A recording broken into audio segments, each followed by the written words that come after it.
माननीय कोठारी जी से पूर्व में भी जब उनका इंदौर प्रवास होता है तो मिलने का मौका होता है। गुलाब कोठारी जी से मिलके हमें चर्चा करके पूरे देश की पल्स मालूम पड़ती है, किस प्रकार देश में क्या क्या हो रहा है, किस प्रकार से हो रहा है। तो इस उम्र में भी जिस प्रकार वो नॉर्थ हो, साउथ हो, ईस्ट हो, वेस्ट हो, लगातार दौरा करते रहते हैं और उससे वहाँ की नब्ज को पता करते हैं। तो ये हम भी उनसे बात करते हैं तो पूरे देश की स्थिति के बारे में मालूम पड़ता है। और आज इंदौर और इंदौर के आसपास के सरकार की योजनाएं, आम लोगों की राय, क्या वर्तमान में स्थितियां परिस्थितियां हैं, उसको लेकर चर्चा हुई। बहुत सार्थक चर्चा हुई और मार्गदर्शन भी मिला। मुझे लगता है जब भी हम कुछ मिलते हैं तो कुछ सीखते हैं हम उनसे।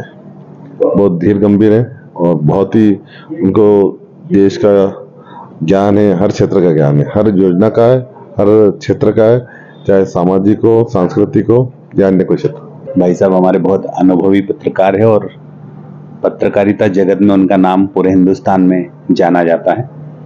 उनसे मिलकर मैं बहुत खुश हूँ और उनकी जो मुलाकात है वो अविस्मरणीय कहूँगा, मैं ऐतिहासिक कहूँगा। जिस प्रकार से उन्होंने मध्य प्रदेश के पूरे परिवेश के बारे में मुझे पूछा और विशेषकर जनजाति समाज के भाइयों और बहनों की वर्तमान स्थिति और परिस्थिति, चाहे वो सामाजिक हो, राजनीतिक हो, धार्मिक हो, आर्थिक हो, सभी पक्षों पर हमारी बारीकी से बातचीत हुई।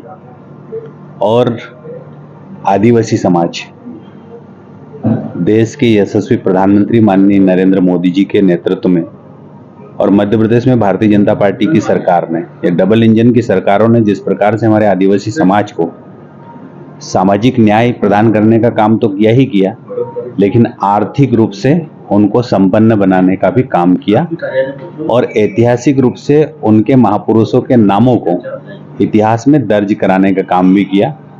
इन पक्षों के साथ साथ आदिवासी समाज के जो हमारे भाई बहन हैं वो राजनीतिक क्षेत्र में किस प्रकार से काम कर रहे हैं और राजनीति में आने के बाद वो क्या सोचते हैं, क्या अपेक्षाएं हैं उनकी।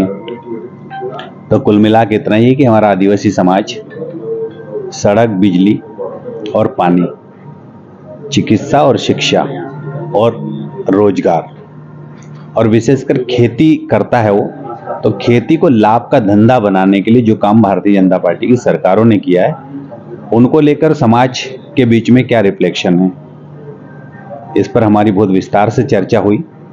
और कुल मिला के जो समरी में, संक्षिप्त में अगर मैं कहूँ तो आदिवासी समाज के जीवन स्तर को उठाने के लिए और आदिवासी समाज की जिंदगी बदलने के लिए अगर किसी ने काम किया है तो भारतीय जनता पार्टी की डबल इंजन की सरकारों ने काम किया है। बहुत प्रत्यक्ष रूप से समाज का जो वोट बैंक है आज भारतीय जनता पार्टी के साथ खड़ा है और भारतीय जनता पार्टी के प्रत्येक कार्यकर्ता को ये विश्वास है कि आदिवासी समाज उनके सुख दुख में और उनके सामाजिक, आर्थिक, राजनीतिक और धार्मिक क्षेत्र में जो विकास करने वाली पार्टी है उसके साथ खड़ा है। सबका साथ सबका विकास भाजपा ने किया है, इसलिए भाजपा के प्रति आदिवासी समाज के 12 करोड़ आदिवासी भाइयों और बहनों का और मध्य प्रदेश के 2.25 करोड़ आदिवासी भाइयों और बहनों का साथ भारतीय जनता पार्टी के साथ। काफी अलग अलग मसलों पे, विषयों पे उनसे चर्चा हुई और काफी लंबी चर्चा हुई और पूरे देश के हर पहलू के मामले में, सियासत के मामले में, सामाजिक तौर के, धार्मिक तौर के बातचीत हुई और काफी सार्थक हुई है। यदि सामाजिक क्षेत्रों की बात की जाए तो सामाजिक पहलुओं पे किन मामलों पे विशेष? कोठारी साहब तो हमेशा सामाजिक स्तर को, समाज की तमाम बुराइयों को दूर करने के लिए अपने मीडिया के माध्यम से करते रहे, आवाज उठाते रहे हैं। मालिक उनको अच्छा रखे, तंदुरुस्त रखे और मालिक उनकी उम्र दराज करे, हम ये उम्मीद करते हैं। Thank you. के प्रधान संपादक गुलाब कोठारी जी से आपकी मुलाकात हुई, वो लोकसभा चुनाव के मद्देनजर लोगों की नब्ज टटोलने के लिए इंदौर आए हुए हैं। क्या बातचीत रही, किन मुद्दों पर चर्चा हुई? देखिए, मैं सबसे पहले धन्यवाद देना चाहता हूँ पत्रिका समूह को और आदरणीय गुलाब कोठारी जी को, जिन्होंने मुझे आज उनसे भेंट करने का मौका मिला। निश्चित रूप से कोठारी साहब का बहुत बड़ा विज़न है और वो, उनकी नज़र पूरे मध्य प्रदेश की हर सीट पे है। पूरी सीटों पे हम लोगों ने डिस्कशन किया खासकर मालवा और निमाड़ की सीटों पे जो उन्होंने हमसे जानकारी मांगी, मैंने उनको पूरी जानकारी दी। उन्होंने आदरणीय कमलनाथ जी की सीट के बारे में भी बात की, दिग्विजय सिंह जी का भी पूछा, हमारी उज्जैन की, रतलाम, झाबुआ, धार, हमारी खंडवा, खरगोन, हमारी जो सभी सीटों पर हम लोगों ने बताया उनको कि इस बार कांग्रेस बहुत अच्छी स्थिति में है। और उन्होंने भी ये बात को स्वीकारा कि निश्चित रूप से इस बार ऐसा लग रहा है कि कांग्रेस मध्य प्रदेश में अच्छा करना जा रही है। हमारे मध्य प्रदेश के अध्यक्ष आदरणीय जीतू पटवारी जी से भी उन्होंने बताया कि बहुत अच्छी भेंट हुई उनकी, काफ़ी समय, आधा पौन घंटे का उनसे मुलाकात रही।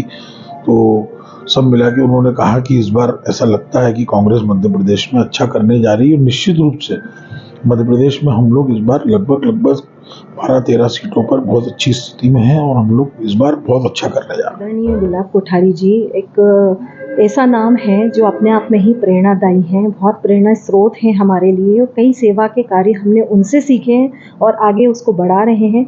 आज बहुत सारे विषयों पर जो है उनसे हमारी चर्चा हुई। मुख्य मुद्दा आज हमारी विषय का जो रहा वो भिक्षावृत्ति को लेकर रहा है और उनको हमने निवेदन किया है कि वो भी भिक्षावृत्ति पर कुछ ऐसा लिखें जो सबकी आंखें खोल दे, क्योंकि ये एक इतना बड़ा अभिशाप है जो हमारे समाज में व्याप्त है।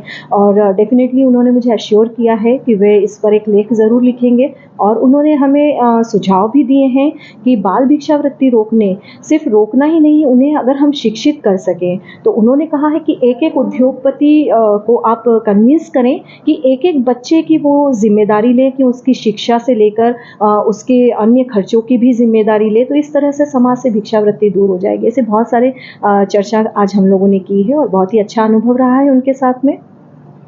संघ की गतिविधियों के बारे में, नए कुछ काम जुड़े हैं उसके बारे में बात हुई और बाकी यहाँ प्रदेश में क्या चल रहा है थोड़ा सा उनको जानकारी चाहिए थी। तो सामान्य जितनी मेरे पास थी और मेरे से ज़्यादा वो जानते थे।